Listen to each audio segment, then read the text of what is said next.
சுவாமியே சரணமையப்பா, சர்வாபிஷ்டதாயகனே சரணமையப்பா, மாதாபிதா குரு தெய்வங்களே சரணமையப்பா. ஓம் ஸ்ரீ ஹரிகர சுதனானந்த சித்தன் ஐயனையப்ப சுவாமியே சரணமையப்பா, சரணமையப்பா, சரணமையப்பா.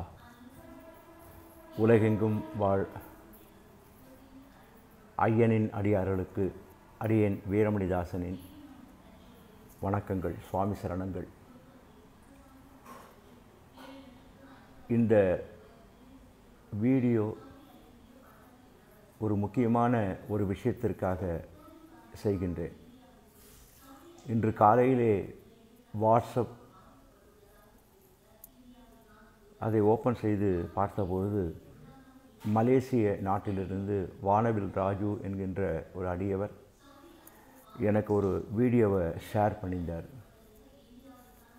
அதில் என்ன இருந்ததுன்னா, ரொம்ப அதிர்ச்சியாக இருந்தது. அந்த வீடியோவை பார்க்கும்போது மாலை அணிந்த சுவாமிமார்கள் ஒரு இடுகாட்டிலே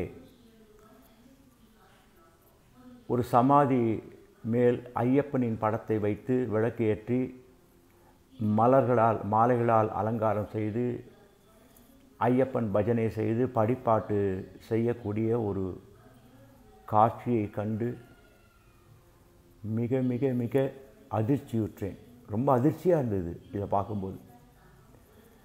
இந்த பக்தி என்பது எந்த அளவுக்கு ஒரு மோசமாக சென்று கொண்டிருக்கின்றது என்பதை நினைக்கும்போது மிக மிக வருத்தமாகவும் இருக்கின்றது. எப்பவுமே ஒரு பக்தி மார்க்கத்தில் ஈடுபடக்கூடியவர்கள், அவர்களுக்கு தலைமையாய் ஒரு குழு இருக்குதுன்னா அந்த குழுவுக்கு யார் தலைமையோ, ஒரு குருசுவாமி என்கின்ற அந்தஸ்திலே இருப்பவர்கள், அவர்கள் அந்த குருசாமியோடு இருக்கக்கூடிய அன்பர்களுக்கு நல்ல ஒரு வழியினை காண்பிக்க வேண்டும், நல்ல விஷயங்களை கற்பிக்க வேண்டும். முக்கியமாக ஐயப்பன் வழிபாட்டிலே என்னென்ன மாதிரியான விஷயங்கள் நமது முன்னோர்கள், பெரிய பெரிய குருசுவாமிகள், பழமலைக்காரர்கள் இவர்களெல்லாம் சொல்லியபடி நாம் முடிந்தவரை கடைபிடிக்க வேண்டும். இந்த மாதிரி ஒரு வழிபாடு, அதுவும் ஒரு இடுகாட்டிலே ஒரு ஐயப்ப பூஜை, ஐயப்ப பஜனை செய்வதற்கு ஏற்ற இடமா? ரொம்ப கொடுமையான ஒரு விஷயம் இது. அவர்கள் மலேசிய நாட்டைச் சேர்ந்த சுவாமிமார்கள் என்று நினைக்கின்றேன். ஏன்னா மாலை போட்டதுனால சுவாமிமார்கள் என்று அழைக்க வேண்டியதாக போய்விட்டது. இது மிக மிக கண்டிக்கத்தக்கது. ரொம்ப தப்பான ஒரு தவறான செயல் இது. யார் இந்த மாதிரி செய்யணும் அப்படின்னு உங்களுக்கு சொல்லி கொடுத்தாங்க? மனம் போன போக்கிலெல்லாம் செய்யக்கூடாது. சில முறைகள் இருக்குது, சில ப்ரொசீஜர்ஸ் இருக்குது. அது பிரகாரம்தான் செய்யணும். தெரியலையா யார்கிட்டையாவது கேட்டுக்கணும். அதை விட்டுட்டு இவங்க பாட்டுக்கு இஷ்டத்துக்கு தான் தோன்றித்தனமாக இந்த மாதிரிலாம் செய்கிறது மிக மிக கண்டிக்கத்தக்கது. எப்படி ஐயனின் அருள் எப்படி கிடைக்கும்? இதுக்கெல்லாம் மன்னிப்பே கிடையாது. மிகப்பெரிய அபச்சாரம் இது. அதில் மலேசிய நாட்டில் இருக்கக்கூடிய அடியவர்கள், அந்த குழு எங்கு இருக்கின்றார்கள் என்பதை கண்டுபிடித்து நீங்கள் தகுந்த கண்டனத்தை தெரிவிக்க வேண்டும். இது ஒவ்வொரு சுவாமிமார்களின், குருசுவாமிகளின் கடமை. மிக மிக தவறான ஒரு முன்னுதாரணம். இதை பார்த்துட்டு இன்னும் 10 பேர் பண்ண ஆரம்பிப்பாங்க. இது எப்படி ஏற்றுக்க முடியும்? அதுவும் படிப்பாட்டு வேற பாடுறாங்க. என்ன கொடுமை இது! யார் இதெல்லாம் சொல்லி கொடுத்தது?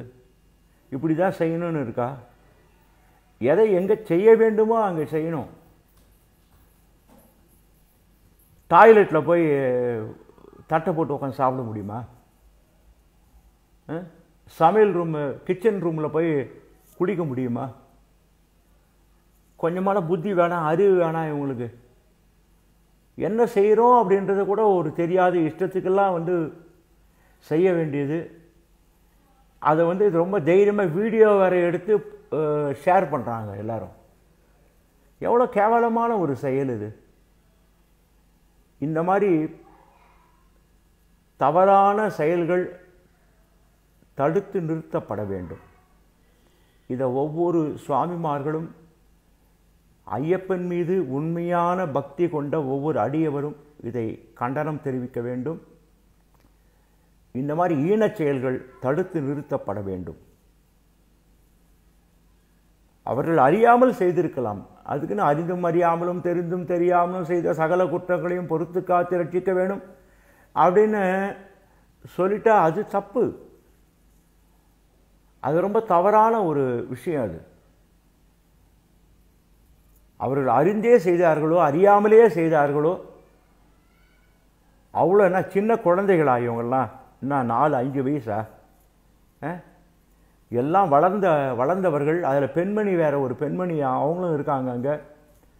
அந்த ட்ரெஸ்ஸிங் கோடெல்லாம் பார்த்தா ஃபுல்லாக மலேசியா, சிங்கப்பூர் அந்த மாதிரி நாடுகளில் இருக்கக்கூடியவர்கள் தான் அந்த மாதிரி ஒரு உடை அணிவார்கள். அதான் மலேசியாவிலேருந்து ஒரு அன்பர் எனக்கு காலையில் இதை வந்து ஷேர் பண்ணியிருந்தார். இதை வந்து கண்டனம் தெரிவிக்க வேண்டியது நம் போன்றவர்களின் கடமை. ஆகவே இந்த மாதிரி இனிமே எதிர்காலத்தில் செய்யக்கூடாது. எங்கே எதை செய்யணுமோ அங்கே அதை செய்யணும்.